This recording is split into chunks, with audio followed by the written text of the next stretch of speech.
I'm pretty sure this is something that they don't want you to know.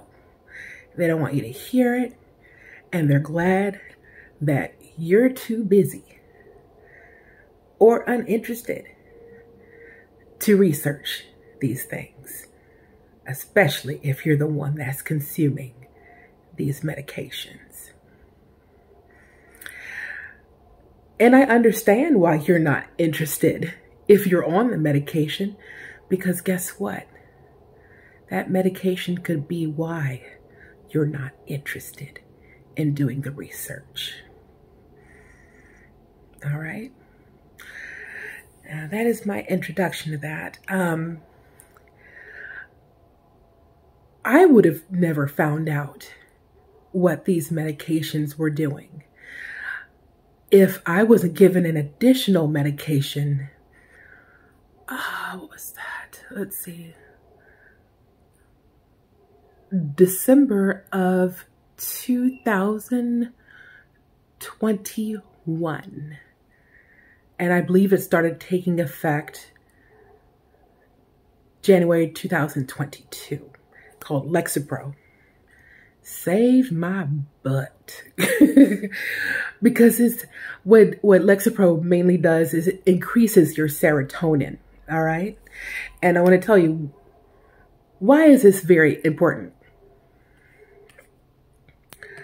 Serotonin, it's a chemical that carries messages between nerve cells in the brain and throughout your body. Serotonin plays a key role in such body functions as mood, sleep, digestion, nausea, wound healing, bone health, blood clotting, and sexual desire. All right. So, helps you with your mood. Now, I want to be a bit more specific on which medication I'm focusing on, even though there are other medications in the psych medication, area where they do almost the same thing. The one I'm talking about is Invega Sustenna. They initially started me off on pill form, which I didn't admit to them that I wasn't taking it regularly. I wasn't used to taking medications. I was pretty darn healthy before I ended up getting admitted to the psych ward. At least physically, I may have been, a curvier girl, but I didn't have any health problems. I had none. No health. I wasn't even close to having health problems. And to give you a little backstory on how I ended up in the hospital, the psych ward, having to take the medication, I grew up in an environment where I was not valued. I was traumatized all the time. I was not shown compassion, empathy, love. The only way that they would show love is with money, and money does not buy my love. Money does not show me affection. So with that, and that's been going on since I was a little girl, I didn't realize that because of that, I'd been depressed since I was a little girl. Since I was a little girl, I was depressed. Now add that with being 7 months pregnant. All three of those, traumatized, pregnant, and severely depressed. So when I got into that psych ward after cutting up my arms because there was a cry for help. It was. And of course I didn't get from my family what I thought I was going to get. I thought somebody might hug me and say everything's going to be okay. No, they actually yelled at me. Yeah. And so moving forward, when I got in that psych ward, they already stamped me, boop, psychosis. I saw that on my paperwork. I was like, oh, okay, so they think I'm a psycho. No, I'm very, very sad. Very sad. So when they do that, they also let you know you have 3 options. One, you stay in the psych ward. I was saying die in the psych ward. Wow. You stay in the psych ward. Two, you get electroshock to your brain. Or three, you take whatever medication they offer you. All right? Most people, I think, would choose the medication. I mean, are you really going to let somebody put electrodes on your brain? Do you really want to stay in your brand new prison called the psych ward? No. The only way that you feel like you might be free and also not have permanent damage to your brain is medication. At least as far as I knew. I didn't know much about that. I wasn't taking medications for anything. I don't think I even had acid indigestion or anything. Like, I was always fine. So the medication I'm going to tell you about today is not the one that I'm starting off to tell you about. Now, I was on a couple of medications while I was pregnant. The one that was the worst was Haldol. Haldol made me so stiff that people asked me if I was okay when I would come into a room or when they would come into a room and see me. And that was supposed to make me mentally well. I would be so stiff. My body would be so stiff I couldn't sleep. I would try to get up to go to the bathroom. I couldn't get up on my own. Somebody had to help me get up. My bedroom was downstairs, and I would fall all the time, and I'd be screaming for help, and no one would hear me. I would just be on the floor, stuck in like horrible positions, until somehow, by the grace of God, I would be able to get myself up after a long time. That's what Haldol did. But then they decided to get me on, I think it might be called risperidone or something. Yeah, I think it's risperidone, and it's the pill form of Invega. I'm not good at taking pills. Again, I was not a ill person. I did not have horrible health conditions until I started the Invega. So I wasn't used to taking pills. So I told them I was taking my medication like I was supposed to. And while I was taking that, they noticed, and I noticed that my lactation had started back up. And this was after I gave birth to my son, very shortly after. And I was not pumping because I didn't want to.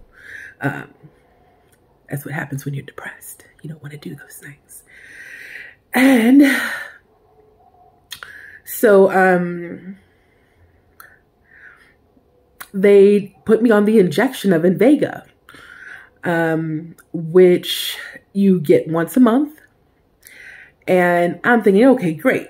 That's one less thing I have to worry about. That's all I'm thinking. But did they tell me any type of side effects that would go along with this medication? No.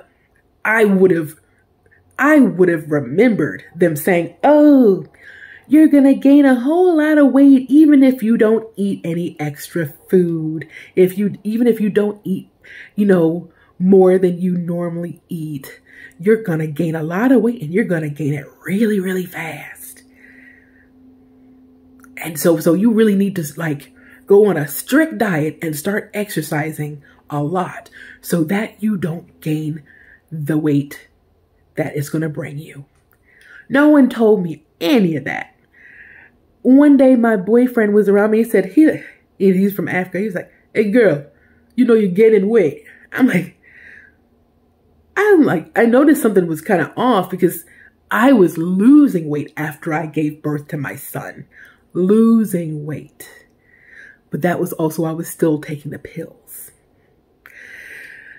So after I started gaining the weight very rapidly, next thing I know, I go to my primary doctor and I find out I have high blood pressure.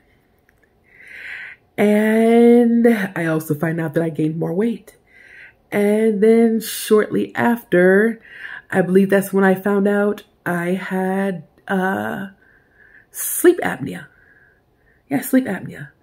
I wasn't even close to having sleep apnea while I was pregnant. They actually would, I believe they measured my neck.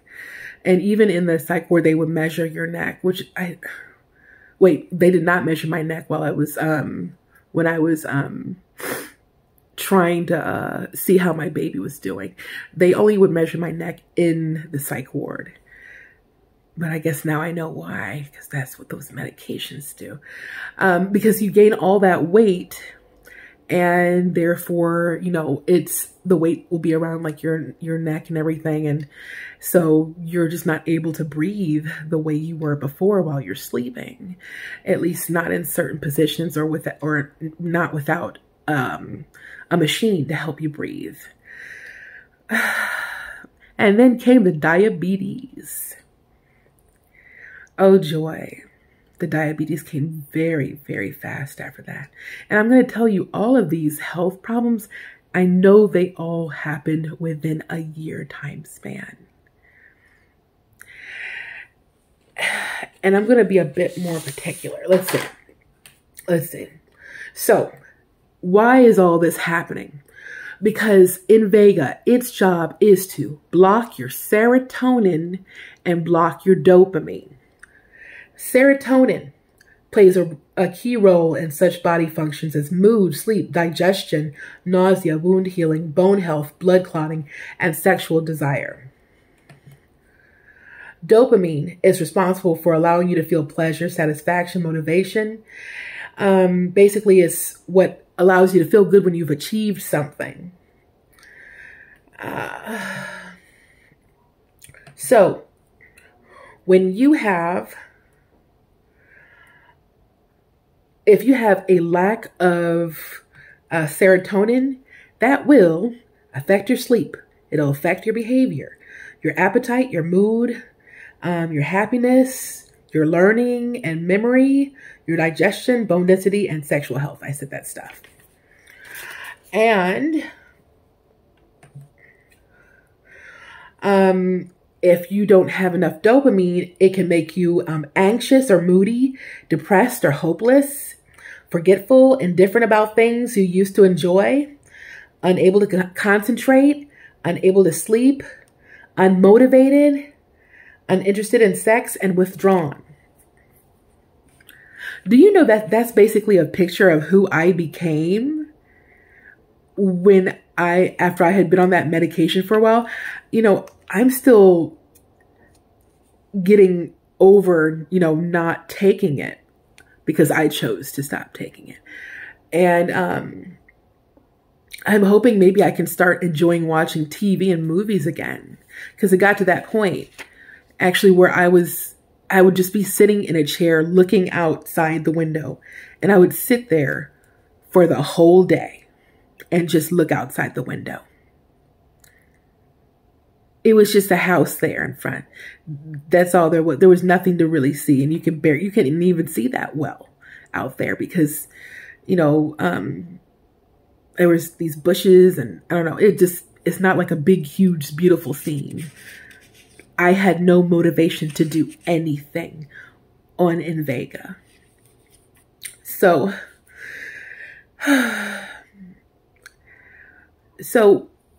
with serotonin and dopamine, like it basically, and this is just coming from my notes now, because before I was looking at like Very Well Mind, and also like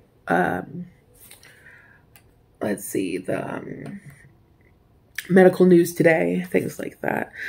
So it regulates your blood flow, good blood flow, metabolism, and without all that good stuff, you will get diabetes, massive weight gain, blood pressure, sleep apnea.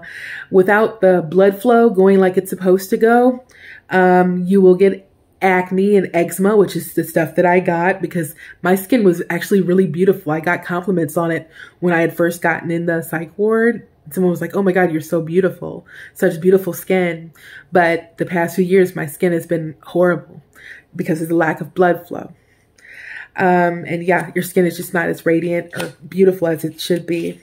No orgasms, 6 years. No happiness, not proud of my achievements. I had like no energy. I lactated for 6 years. I got bald spots because, you know, you have to have good blood flow. Also on your hair, I mean, in your scalp and everything, so that your you won't go bald. You know, it's what helps your hair grow. I've never been able to just like, you know, that really sleepy feeling you feel, that where you have to go to sleep, and oh man, it feels so good when you get it. That urge, that feeling, that sensation, I did not get that. I did not have that for a long time. My teeth were deteriorating. About every maybe year, I would have to go to the dentist and get a tooth pulled because it was decaying. Because your blood flow has to be regular for your teeth to stay alive in your mouth. Let's see, where does it say that? Yeah. It says a dead tooth means that there's no longer any blood flow to it. So usually that's because, like I said, a lack of blood flow leads to your tooth decaying and basically you having to have it removed. Yeah, and before that, people used to compliment me on my teeth all the time. Yet, as soon as I start taking that medication, I have to get all these teeth pulled out all the time. And the thing is, if you did not have, which is what they diagnosed me for, they diagnosed me as being schizophrenic. If you weren't schizophrenic before taking Invega, you sure as hell will be after you start taking it, because it causes panic disorders, phobias, schizophrenia, suicidal thoughts, OCD, PTSD, depression, anxiety, and mania. I didn't have OCD until I started taking that medication. I started being scared to drive and everything. I was scared to go into like, go shopping and go around like to like Family Dollar, all those places. I was afraid to go there.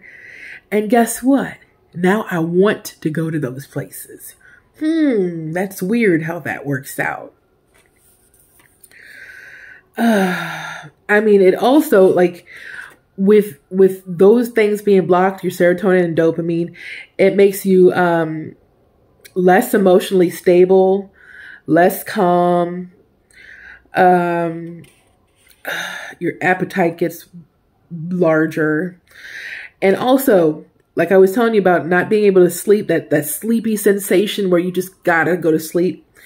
Serotonin plus dopamine equals how long and well you sleep. The brain needs serotonin to make melatonin, which regulates sleep cycles. Which is why everyone has to start taking sleep medications when they go to the psych ward, and then they have to take psych medications. I mean, and then serotonin plus dopamine equals your desire for sex.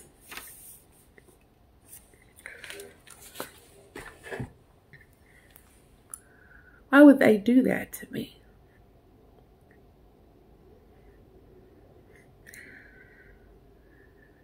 I couldn't enjoy anything, but then they gave me that Lexapro. And guess what? For the first time in my life, I wanted to start a business. I had goals I was setting. I never set goals in my whole life until I started getting a boost of serotonin. But they blocked that initially when I went into that psych ward. I was depressed, sad, hormonal, and they took away any happiness I had. And they're doing that to so many other people. And you wonder why they won't go get a job, why they're not interested in, you know, pleasures and everything, why they don't want to go get married, or they don't want to do anything that seems like normal because they're taking a medication that is making it basically impossible for them to even care about those things. And then if you say it to somebody that works in the healthcare industry, you know, like even your that I have these what are they called? My case managers. I would say that my case managers are my nurse that would give me that shot. I'd say, I have all these health problems now. I got sleep apnea. I got high blood pressure. I gained all this weight, and I don't know what to do. And they say, well, you know what? At least you have your mental health. What? And now I want to ask them, would they rather be hearing some random voices, which is what, you know, obviously that's what they thought was going on with me, and seeing things? Would you rather see things and hear things that aren't there? Or would you rather, you know, die a slow, horrible death? I mean, full of complications. I would get a cyst on my bottom every like 8 to 9 months because my white blood cell count was down because I didn't have the regular blood flow that I would be getting if, you know, like my serotonin and my dopamine weren't being blocked. And then I also just had to go get a ingrown toenail removed, like a piece of it. And then I also poured acid on my toe so that it won't grow back like that again. I didn't have anything like that until I started taking that Invega. And I know so many people are going through this, but they don't know how to speak up. I'm strong. And I'm smarter than they thought I was. And I'm speaking up for everyone. It's not right to do this to good people. It's not right. I can imagine maybe you giving this Invega to pedophiles. But to somebody that's just been sad their whole life, that's looking for compassion and empathy and kindness, you go ahead and do that to them. You stamp schizophrenia on them, and then give them a medication that will cause schizophrenia if they're not already schizophrenic. Giving a whole lot of other doctors new jobs. Sleep doctors got a whole new patient.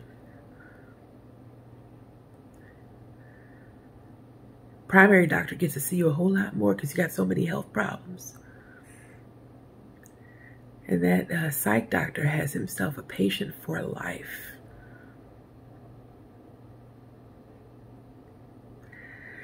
Got to go to the ER a whole lot more often because you got all these issues that pop up. Foot doctor, diabetes.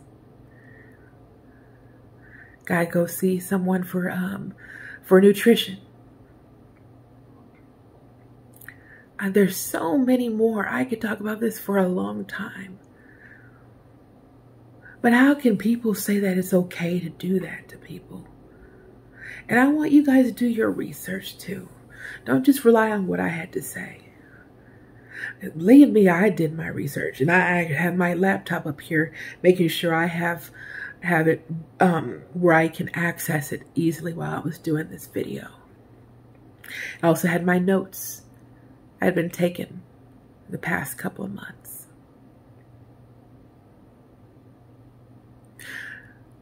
Please, if someone says, I'm going to give you a medication, any of those doctors, don't just take that medication. What's going to happen if everybody's healthy? Tell me that. What's going to happen if everybody's healthy? How stable will their career be? There's no money in people being healthy and mentally well. There's no money in that.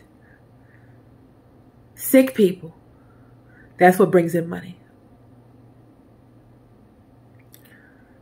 People in pain, that's what brings in money. Happy people that are healthy, it's not going to bring in money to them. Keep that in mind too.